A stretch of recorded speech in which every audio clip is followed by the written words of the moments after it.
Washington, D.C., outubro de 2016.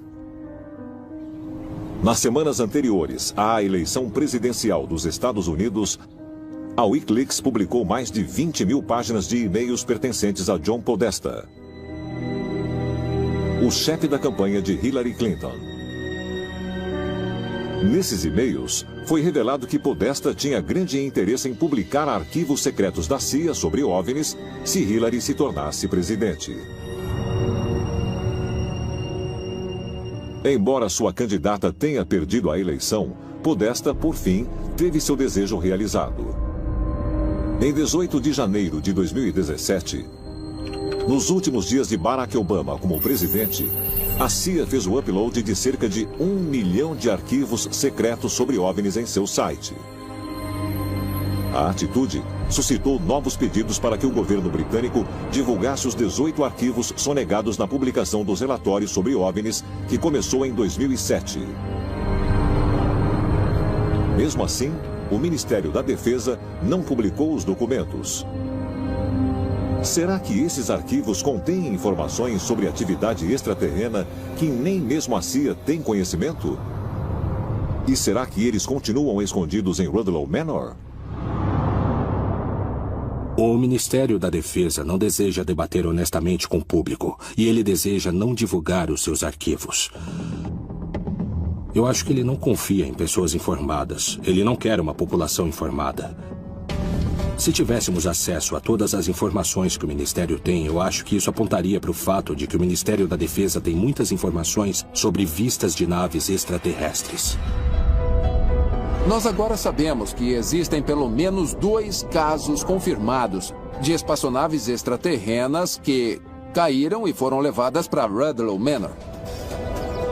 Isso inclui a afirmação de Dorothy Kilgallen de que naves caíram durante a Segunda Guerra Mundial e foram levadas para Rudloe Manor. Isso também inclui o incidente nas montanhas de Beering, ocorrido em 74.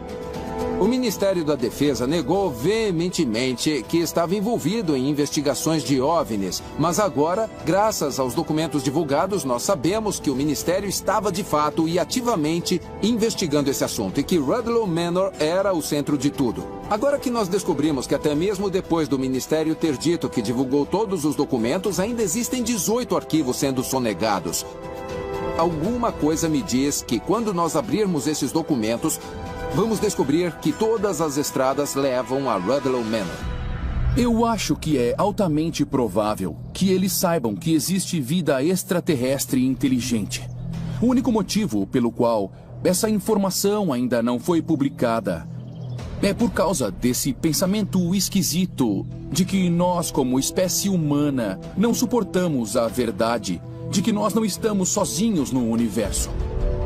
Eu acho que todas as agências do governo do mundo inteiro deveriam dar às pessoas que vivem nesse planeta um pouco mais de crédito, porque isso apenas mostra uma imagem maior e que nós fazemos parte dessa imagem maior.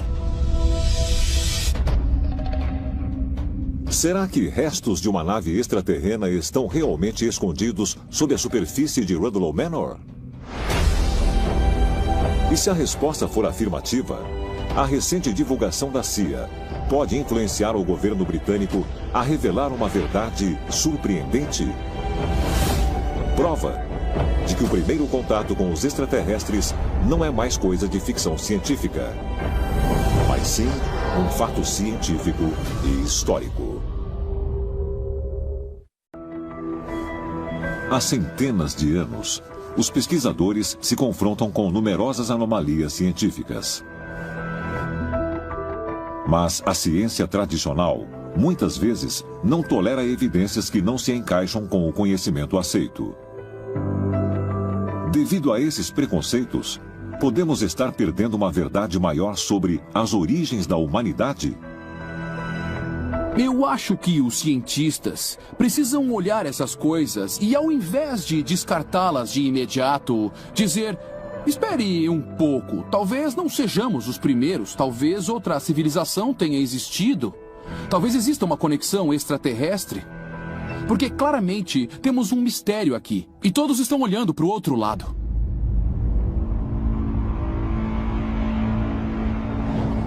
Glen Rose, Texas. Essa cidade rural sulista tem apenas 2.500 habitantes, mas pode conter um dos artefatos arqueológicos mais incríveis já encontrados. No Museu de Evidências da Criação está um antigo martelo conhecido como o Artefato de Londres, nome dado devido à cidade no centro do Texas, onde foi descoberto em 1936. O martelo foi encontrado na formação de Travis. É uma concreção de arenito e leva cerca de 140 milhões de anos para que isso se forme. Então ele teria 140 milhões de anos de idade. Os cientistas convencionais afirmam que os primeiros humanos modernos emergiram há apenas 200 mil anos. Mas, se for assim, como é possível que tal artefato exista? O martelo foi cientificamente analisado nos anos 80 por 2 laboratórios independentes: a Fundação da Ciência da Criação, baseado na Austrália, e o Laboratório Memorial Battelli, em Columbus, Ohio. Incrivelmente, ambos concluíram que o martelo pode ter, de fato, mais de 100 milhões de anos. Parte do cabo está começando a passar por um processo chamado qualificação, quando você tem material inorgânico e material orgânico se transformando em carvão. Isso é algo que não pode acontecer no prazo de, digamos, 100 anos. Como a maioria diz, isso não passa de um martelo que foi deixado por um garimpeiro de meados do século XIX. Além da qualificação, o cabo do martelo apresenta sinais de petrificação. Esse processo de madeira orgânica ser substituída por cristais minerais leva milhões de anos. Resultados de testes concluíram que o material da cabeça do martelo consistia de 96,6% de ferro, 2,6% de cloro e menos de 1% de enxofre. Incrivelmente, esse material não continha nenhum carbono que indicasse manufatura moderna. Quando nós fazemos aço para ferramentas, parte do processo é usar fornalhas para remover o carbono completamente. Mas sempre resta cerca de 0,2 a 2%. Sempre há uma assinatura de carbono no nosso aço. Mas nenhum carbono foi encontrado nesse material em particular. A verdade é que esse objeto pode ter 140 milhões de anos. E, obviamente, essa é uma proposta absurda. Se você pensar que os arqueólogos modernos sugerem que nós só existimos há cerca de 10 mil anos criando coisas com nossas próprias mãos. Então, isso entra na categoria de artefatos do tipo deslocado. Artefatos que não deveriam existir. Se o martelo de Londres realmente remonta a mais de 100 milhões de anos, como os dados sugerem, essa descoberta teria que reformular fundamentalmente nosso entendimento do desenvolvimento humano no planeta Terra. Embora a ciência convencional descarte de modo geral o conceito de reencarnação, instituições acadêmicas importantes como a Universidade da Virgínia, Universidade Duke e a Universidade da Colômbia Britânica têm departamentos inteiros dedicados a esse estudo. E de acordo com a pesquisa deles, um conjunto crescente de provas sugere que a capacidade de algumas pessoas de lembrarem vividamente de sua vida passada possa, de fato, ser uma ocorrência real. Temos milhares de registros. Então, nós temos de perguntar se existe alguma coisa por trás disso. Existem estudos feitos sobre esse tema. E eu pergunto, quanto tempo levará para a ciência convencional concordar com a ideia de que alguma coisa acontece conosco depois da morte? A ideia básica da reencarnação é que quando você morre, sua alma se separa do corpo. Você vai para a sua versão do paraíso. E depois você volta num novo corpo. Um modo fácil de entender isso é que você pode fazer o upload de arquivos do computador para a nuvem e depois fazer o download deles num novo computador. Mas, apesar de os cientistas estarem começando a considerar a noção de que a reencarnação possa ser um acontecimento verdadeiro, A ideia de a alma sair de um corpo humano e entrar em outro pode ser encontrada há milhares de anos, remontando ao começo da civilização egípcia.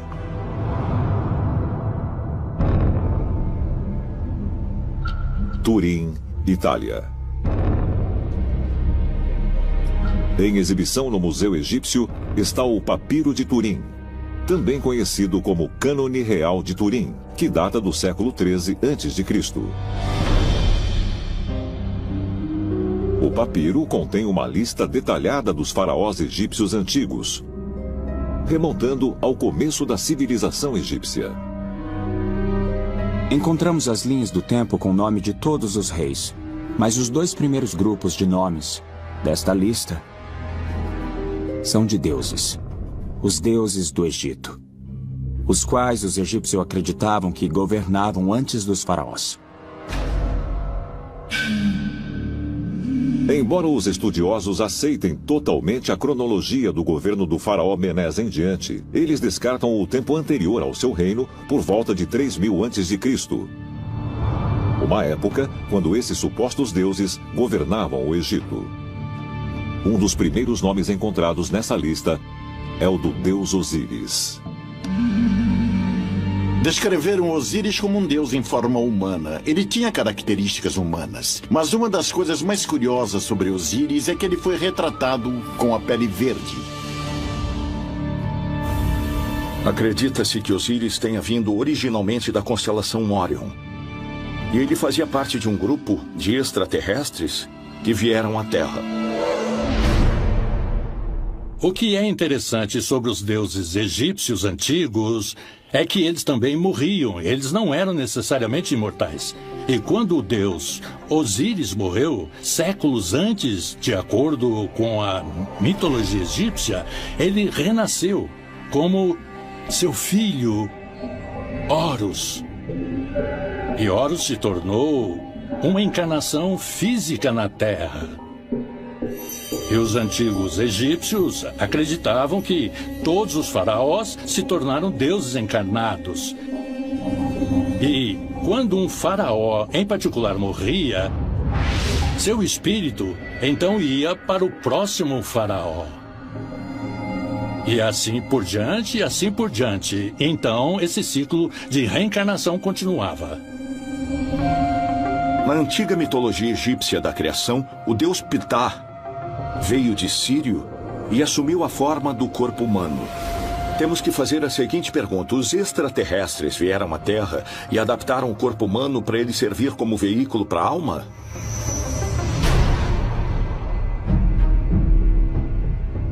Se as histórias dos deuses egípcios encarnando nos corpos humanos são verdadeiras, todos os humanos possuem almas que foram passadas de geração a geração desde o começo da humanidade e que podem ter vindo de fora da Terra? Talvez mais pistas possam ser encontradas ao examinar estudos de casos recentes sobre vidas passadas que os cientistas também acham que são extraordinários demais para descartar. Charlottesville, Virgínia, 1967. O psiquiatra renomado Dr. I.A. Stevenson inaugurou a divisão dos estudos da personalidade na Universidade da Virgínia, tornando-a, assim, uma das primeiras instituições educacionais a fazer pesquisa séria sobre o estudo da reencarnação. Durante seus 40 anos de carreira, o Dr. Stevenson estudou extensivamente mais de 3.000 casos de indivíduos que relatavam ter lembranças da vida passada. E ele conseguiu validar objetivamente as afirmações feitas em incríveis 1.200 casos. O trabalho de Ian Stevenson é excepcionalmente digno de crédito. Estão meticulosamente documentados exemplos de fatos que sugerem a reencarnação. E o que torna um caso convincente é quando a pessoa tem conhecimento específico que ela não poderia ter. O Dr. Stevenson viajou por todo o mundo para se encontrar com pessoas que afirmavam ter conhecimento de sua vida passada. Todos os seres sensíveis reencarnam. A reencarnação é ilimitada, não existe começo. Ela já existe. Nosso corpo é um recipiente da consciência. E quando a consciência viaja para a próxima forma, é um novo recipiente. Você não necessariamente renasce como ser humano, renasce como animal ou qualquer ser sensível. Na tradição cabalística do judaísmo, a reencarnação é considerada uma crença fundamental. E diferentemente das outras religiões que acreditam que você tem apenas uma vida, durante a qual tem que fazer o certo, na tradição cabalística, acredita-se que as almas ganham várias chances de fazer a coisa certa. Então, acredita-se que as almas reencarnam repetidamente. A ideia da pré-existência da alma já foi uma doutrina significativa do cânone cristão, antes de ter sido extirpada dos ensinamentos pelo imperador romano Justiniano o Grande, em 553 d.C. A antiga crença cristã em reencarnação acabou sendo declarada uma heresia. Em vez de voltar para a Terra várias e várias vezes, você agora só tem um destino depois desta vida. Esse destino é ou o paraíso ou o inferno, dependendo de como você se comportou durante a vida. Isso foi usado como um mecanismo de controle. Existem muitas crenças no mundo todo que indicam que a reencarnação existe. Algumas pessoas acreditam que certos tipos de alma conseguem voltar, não só em um corpo, mas também em vários corpos de uma vez, para cumprir tarefas específicas. E esse é um dos motivos pelos quais existem muito mais pessoas na Terra hoje do que havia no passado. Além disso, é possível você reencarnar em outros planetas. Muitas vezes, quando a reencarnação é discutida, nós somente falamos sobre as pessoas reencarnarem aqui na Terra. E eu, pessoalmente, sempre achei que era uma ideia limitada da reencarnação. Eu acho que até mesmo organismos extraterrenos, entidades biológicas, se reencarnam em todo o universo. A aproximadamente 27 quilômetros a nordeste de Jerusalém estão as antigas ruínas da cidade de Jericó. Aqui, os arqueólogos encontraram vestígios de povoados que remontam a 9.000 a.C. Segundo a Bíblia judaica, acredita-se que Jericó tenha sido onde Deus falou com Josué, o sucessor de Moisés, e o orientou a marchar em volta das muralhas da cidade uma vez por dia durante 6 dias, com 7 sacerdotes levando trombetas de chifre de carneiro, seguidos da Arca da Aliança, o baú de ouro que guardava os 10 mandamentos. E então, no 7º dia, sob as ordens de Deus, Josué e os israelitas marcharam em volta do perímetro da cidade uma última vez. Só que agora, tocando as trombetas de chifre de carneiro. As muralhas de Jericó caíram e a cidade foi dominada.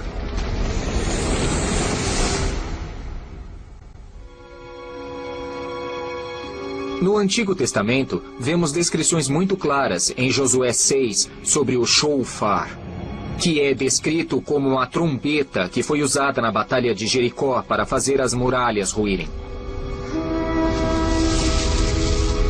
Para os eruditos religiosos, a queda das muralhas de Jericó foi um milagre.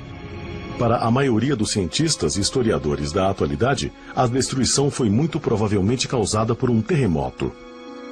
Mas será que pode ter sido outra coisa? Será que os israelitas poderiam ter uma avançada tecnologia de ondas sonoras? Sendo o caso, de onde teria vindo? Nas escrituras há uma história fascinante sobre a queda das muralhas de Jericó. Aos exércitos foi ordenado que rodeassem as muralhas várias vezes e por fim tocassem as trombetas e as muralhas vieram abaixo. E nós sabemos que havia uma presença poderosa, a Arca da Aliança. Esse objeto misterioso e sagrado que estava com eles o tempo todo e que, evidentemente, fez parte do acontecimento e da queda das muralhas de Jericó. A ideia de que algum tipo de arma sônica tenha sido usada para destruir aquelas gigantescas muralhas da antiguidade, para permitir que os israelitas basicamente tomassem a cidade, é de fato fascinante. Então, que tipo de tecnologia eles usaram? Parece absolutamente fantástico para nós que eles pudessem ter algum tipo de tecnologia alienígena avançada. Mas é claramente isso que eles descrevem. Há pouquíssimas dúvidas de que a Arca da Aliança era uma arma. Ela é descrita como uma arma mencionada quando os israelitas estavam indo para Canaã e tiveram que passar por Jericó. E pode ser que eles tivessem alguma tecnologia, e nós não sabemos que tecnologia era essa. Mas há, obviamente, uma associação entre a Arca e a queda das muralhas. E esse foi o motivo pelo qual a Arca teve que circundar a periferia da cidade. Segundo os cientistas, Moisés e os israelitas adquiriram uma fonte de energia sobrenatural no Monte Sinai. Essa poderosa fonte de energia foi depois armazenada na Arca da Aliança e teria fornecido a quantia de energia suficiente para amplificar as trombetas de Josué, tornando-as poderosas armas sônicas. O que é interessante na Batalha de Jericó é que esse uso específico do shofar parece claramente ser a mesma coisa que temos visto na tecnologia de partículas de raio de luz, na tecnologia do raio da morte e na tecnologia do relâmpago. Parece muito óbvio, mais uma vez, que havia uma tecnologia extraterrestre que os povos antigos tinham à disposição para poder usar quando necessário em campanhas militares. Mas mesmo que os israelitas possuíssem algum tipo de tecnologia extraterrestre avançada, será que o som amplificado das trombetas de carneiro poderia realmente derrubar muralhas de pedra? As últimas pesquisas no campo da acústica física indicam que essa é uma clara possibilidade. Jericó, a queda das muralhas. Se você disser que isso aconteceu, provocado pela acústica, provocado por som... Bem, a possibilidade tem que ser que de alguma forma houve uma ressonância nessa muralha.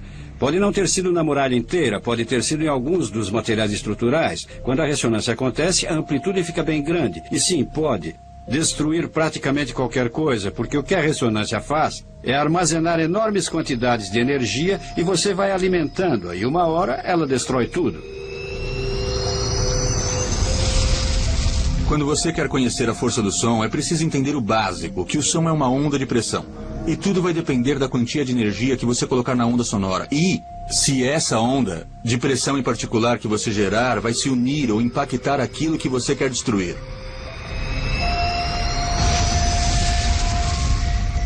Você pode fazê-la bem forte, porque pode fazer com uma amplitude bem alta, pressões muito grandes no som. Pode ser uma frequência ou uma amplitude em que não ouvimos nenhum som, mas do ponto de vista da física continua sendo som, pois é uma onda de pressão no ar. Então pode ser muito destrutiva se você puser bastante energia nela.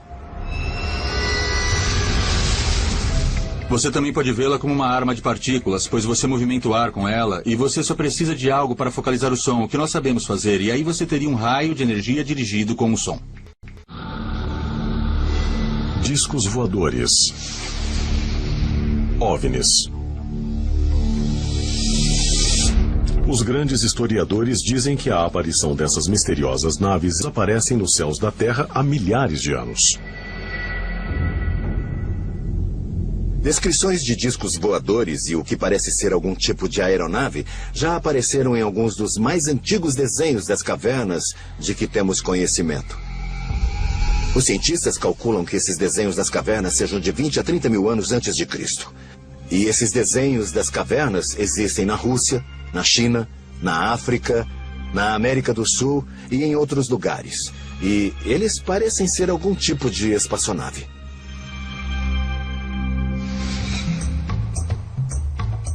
Podemos analisar as antigas inscrições sumerianas da Babilônia e vemos realmente alguns discos. E vemos a mesma coisa no Egito, onde há discos redondos saindo deles. Isso com que estamos lidando são provavelmente discos voadores que eram vistos no espaço. Guatemala, América Central. Segundo a maioria dos grandes estudiosos e arqueólogos, os primeiros povoados da humanidade nesta região são de mais de 14 mil anos atrás. Aqui são encontrados inúmeros artefatos antigos, e entre eles está este. A figura de um homem deitado dentro do que parece ser o casco de uma tartaruga. E quando eu perguntei aos arqueólogos locais o que era aquilo, eles disseram sem a menor hesitação: bom, essas, segundo a lenda, são as tartarugas voadoras gigantes que voavam na Guatemala. Entre as referências que eles tinham, conseguiram utilizar a tartaruga como o melhor exemplo do que eles podem ter visto do que os deuses usavam para voar. Do outro lado do mundo, em 329 a.C., o governante grego Alexandre o Grande planejou a invasão da Índia. Mas, segundo textos antigos, seu exército foi supostamente bloqueado por um estranho ataque do céu. Quando o exército de Alexandre estava se preparando para cruzar o rio Indo e invadir a Índia, de repente, no céu, surgiram alguns discos voadores. E eles começaram a bombardear os elefantes de guerra, que eram parte do exército de Alexandre. E o que esses discos voadores fizeram foi causar uma debandada entre os elefantes de guerra de Alexandre, que saíram correndo, enlouquecidos, no meio do exército, destruindo os acampamentos e tudo mais. E depois disso, os generais de Alexandre o procuraram e disseram: não, nós não vamos invadir a Índia agora. Agora chega. Nós vamos retroceder. E esse foi o fim dessa campanha de guerra. Mas seja na antiguidade ou muito mais recentemente, os supostos discos voadores são frequentemente descritos como não sendo afetados pela gravidade nem pelas leis básicas da física. Sabe, eu sei que as pessoas que já viram naves extraterrestres nos tempos modernos disseram: mas como ele pode estar fazendo isso? Por exemplo, ele está voando no céu e indo a 30 mil quilômetros por hora. E faz uma curva à direita sem desacelerar. Isso não é possível usando uma aerodinâmica normal. Quando jatos eram enviados atrás de discos voadores, os discos eram descritos como, de repente, virando em ângulos fechados, com super velocidades e simplesmente sumindo no que pareciam manobras acrobáticas impossíveis. Isso pode ser explicado como o tipo de tecnologia que eles utilizam, que é com controle de gravidade.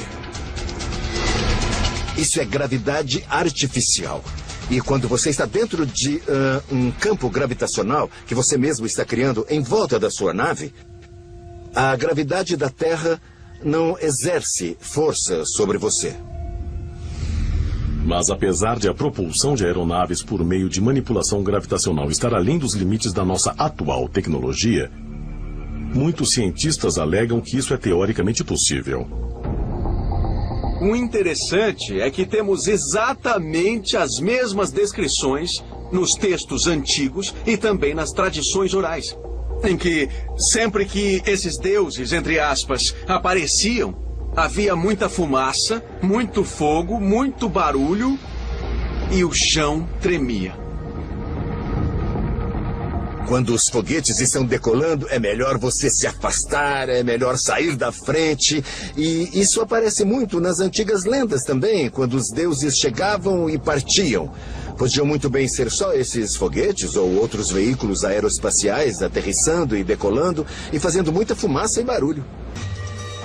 Quando você está lidando com esse tema e olha a literatura antiga, você tem que olhar pela perspectiva de como era essa experiência em uma civilização sem nenhuma base para entender a ciência e tecnologia. E eu acho que na antiguidade muitas pessoas viram alienígenas. Só que eu acho que a maneira como esses eventos eram relatados era em metáforas, de forma que fizesse sentido para eles. Na China, por exemplo, existem as histórias de dragões voando pelos ares. Eles fazem muito barulho e sai muita fumaça deles e fogo, como um foguete. O primeiro imperador da China chegou em um dragão flamejante, com fumaça e fogo. E sempre que esse dragão aparecia, o chão tremia E todos ficavam com medo e se jogavam no chão. Agora, é claro que não era um dragão de natureza biológica, um ser vivo, mas uma máquina mal interpretada. Se você observar os deuses gregos, todos eram descritos voando em carruagens de fogo. Bom, uma carruagem de fogo para mim claramente parece muito algum tipo de foguete, provavelmente queimando os motores enquanto aterrissava em algum lugar da Grécia Antiga. No Antigo Testamento, eles falam sobre uma fornalha reluzente como a glória de Deus. Quando esses deuses da antiguidade resolviam descer do céu em uma rajada de raios, trovões e depois saíam da espaçonave, eles eram vistos como deuses. Esses alienígenas da antiguidade tinham uma tecnologia fantástica disponível. Uma tecnologia que devia parecer mágica para nossos ancestrais primitivos.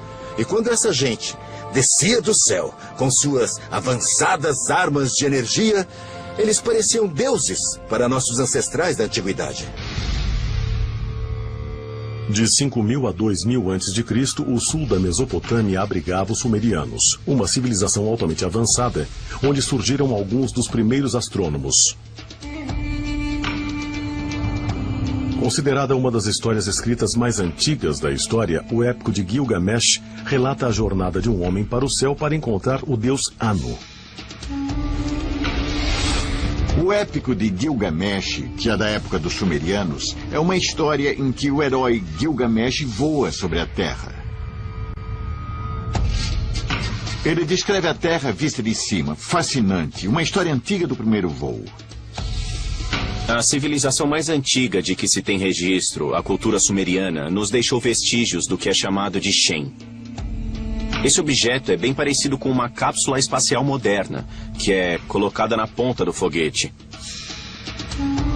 E esse Shem é onde os sacerdotes entravam para interagir com os deuses, ou quando o homem estava subindo ou descendo do céu. Então é um termo muito interessante, usado em uma cultura que existiu em 3.800 a.C. e bate claramente com as descrições de um foguete moderno. Será que o homem da antiguidade pode ter tido um entendimento surpreendentemente sofisticado do que hoje chamamos de propulsão de foguete? Acho que todas as coisas que temos hoje já existiram antes e que nosso passado não é ficção científica, mas um fato científico. Será que essas tecnologias já foram vistas e até usadas pelas antigas civilizações? Se for o caso, será que foram concebidas pela mente humana da antiguidade? Ou suas origens seriam outras, talvez de outros mundos? E descobrir os segredos dessas invenções seria a chave para descobrirmos o nosso passado? Ou, ao redescobrir tecnologias perdidas, estaríamos abrindo caminho para o nosso próprio futuro e para o ilimitado potencial do universo infinito?